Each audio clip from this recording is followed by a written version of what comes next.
TET क्या teachers के लिए जरूरी है या नहीं, इस पर हमने पिछले वीडियो में बात की थी 6 अक्टूबर 2025 को, और ये आज का वीडियो उसी वीडियो का पार्ट भी है। इसलिए सबसे गुजारिश है इस वीडियो को अंत तक देखिएगा, ताकि बड़े सरल भाषा में मैं सारी बात जो है वो आपके समक्ष जो है वो रख सकूं। आपको मालूम होगा कि राइट टू एजुकेशन एक्ट 2009 जब आया तो टीईटी उसका हिस्सा नहीं था। टीईटी बाद में शुरू हुआ जब national council for teacher education ने 23 अगस्त 2010 को अपने नियम बनाए और ये कहा कि राइट टू एजुकेशन एक्ट की सेक्शन 23 के हिसाब से गवर्नमेंट ऑफ इंडिया ने चूंकि एनसीटीई को एकेडमिक अथॉरिटी नियुक्त किया था और ये कहा था कि आप सेक्शन 23(1) के हिसाब से रूल बनाइए ताकि मिनिमम क्वालिफिकेशन टीचर्स की देश के अंदर निर्धारित की जा सके। 2010 से 2015 का समय जो था वो टीचर्स को दिया गया था ताकि वो अपनी टीईटी व अन्य क्वालिफिकेशन जो है वो पूरी कर सके। लेकिन उस समय सरकारों ने, एजुकेशन डिपार्टमेंट्स ने ऐसा अवेयरनेस क्रिएट नहीं की, एक जागरूकता नहीं लाई, जिसके फलस्वरूप लोग जो है जागरूक नहीं हुए और उन्होंने इस बात को बड़ी गंभीरता से नहीं लिया और टीईटी पास जो है वो नहीं किया। 2017 में जब ये विषय सरकार के विचाराधीन फिर आया तो सरकार ने 2017 में राइट टू एजुकेशन एक्ट में अमेंडमेंट कर दी और ये कह दिया कि जो 5 साल का समय था अब उसमें हम 4 साल और बढ़ा देते हैं ताकि 2015 से लेकर अब 2019 तक टीचर्स जो है वो अपनी क्वालिफिकेशन जो है एनसीटीई ने जो निर्धारित की है उस क्वालिफिकेशन के हिसाब से वो टीईटी और बाकी क्वालिफिकेशंस 2019 तक पूरा कर लें। लेकिन ऐसा हुआ नहीं। सुप्रीम कोर्ट के लेटेस्ट जजमेंट 2025 का, जिसमें यह कहा गया है कि वो टीचर्स जिन्होंने अपना टीईटी क्लियर नहीं किया है और उनका रिटायरमेंट जो है 5 साल से कम बचा हुआ है, उनको टीईटी में छूट दी जाती है और बाकी सभी को 2 साल के अंदर यानी 1 सितंबर 2027 तक अपनी टीईटी और अन्य क्वालिफिकेशन जो है वो पूरा करना होगा। यानी कि कुल मिलाकर यह कहा जा सकता है कि अभी तक क्वालिफिकेशन पूरी करने के लिए टीचर्स को 17 साल तक का समय दिया गया है, 2010 से 2027 तक। अब बात कर लेते हैं सेक्शन 23 सब सेक्शन 3 की। ये सेक्शन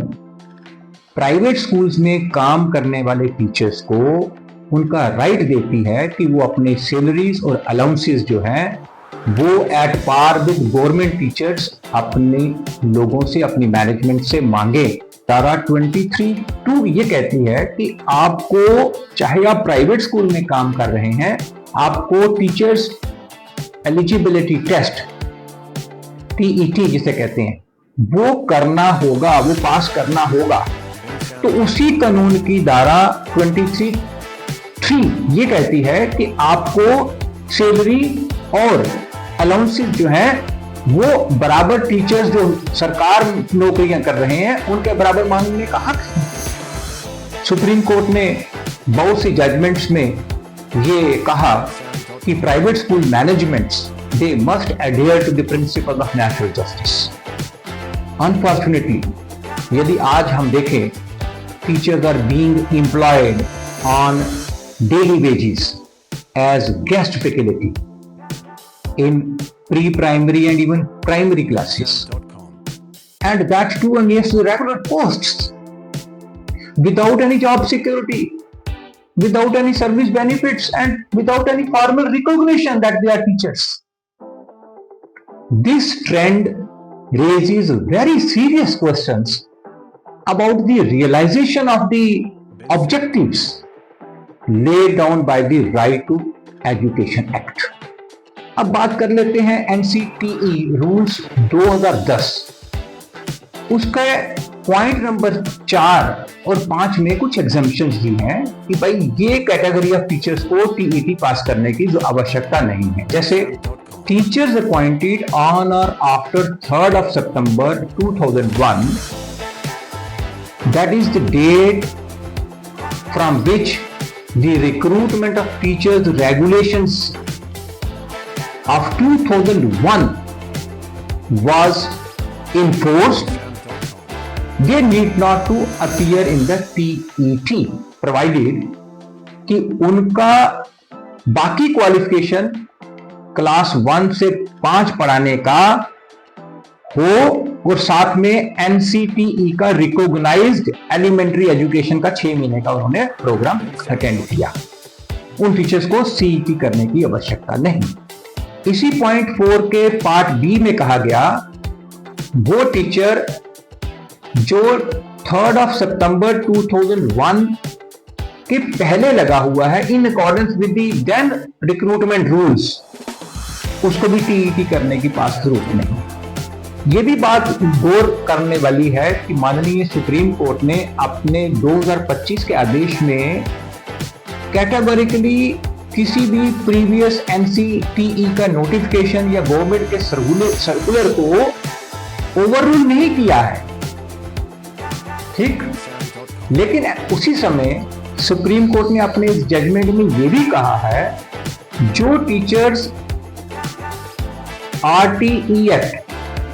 के इनेक्टमेंट से पहले के लगे हुए हैं और 5 साल से ज्यादा उनकी सर्विस बची हुई है, उनको हर हाल में 2 साल के अंदर TET पास करना होगा। इसलिए NCTE के रूल्स जो है, जो गवर्नमेंट ऑफ इंडिया के रूल्स माने जा सकते हैं, और माननीय सुप्रीम कोर्ट का जजमेंट जो है उसमें कुछ थोड़ा सा क्लैरिफिकेशन की आवश्यकता लोग महसूस कर रहे हैं। क्लैरिफिकेशन और रिव्यू इसलिए सोचा जा रहा है क्योंकि जो टीचर्स ऑलरेडी काम कर रहे हैं और NCET के रूल्स 2010 के हिसाब से कुछ लोगों को उसमें एग्जम्पशन है, लेकिन सुप्रीम कोर्ट का जो अभी का ऑर्डर है सितंबर 2025 का, उसमें यही कहा गया है कि जिनकी सर्विसेज 5 साल से कम रह गई हैं उनको एग्जम्प्ट किया जाता है। तो इसलिए हम सबको थोड़ा सा इंतजार और करना चाहिए ताकि माननीय सुप्रीम कोर्ट और क्लैरिफिकेशन जो है वो दे सके, जिसके लिए बहुत सी स्टेट गवर्नमेंट्स ने ऑलरेडी सुप्रीम कोर्ट में अप्रोच किया है और क्या फैसला होता है और उसके बाद गवर्नमेंट्स जो है उनका क्या रुख होता है, ये सबका चीजें देखनी पड़ेंगी। एक बात मैं यहाँ कहना चाहता हूँ कि मैं यूटी ऑफ जम्मू कश्मीर में रहता हूँ और जम्मू कश्मीर में 2019 में राइट टू एजुकेशन एक्ट जो है वो इन्फोर्स हो गया था, लेकिन ग्राउंड में आज तक उसके बारे में कुछ भी नहीं हुआ है। साथ में हमें यह भी पता है कि सेंट्रल गवर्नमेंट जो है उसके पास लेजिस्लेटिव और एग्जीक्यूटिव दोनों पावर्स हैं to modify rules and provide relaxation और alteration within the statutory framework. इसलिए हमें चाहिए कि पैनिक करने की जरूरत नहीं है। हाँ, क्वालिफिकेशन ऐड करना हमेशा अच्छा रहता है, जब भी जहां आपको मौका मिलता है तो टीईटी की आप क्वालिफिकेशन को पूरा करें, this is always good, but this is all about till date. Thank you very much.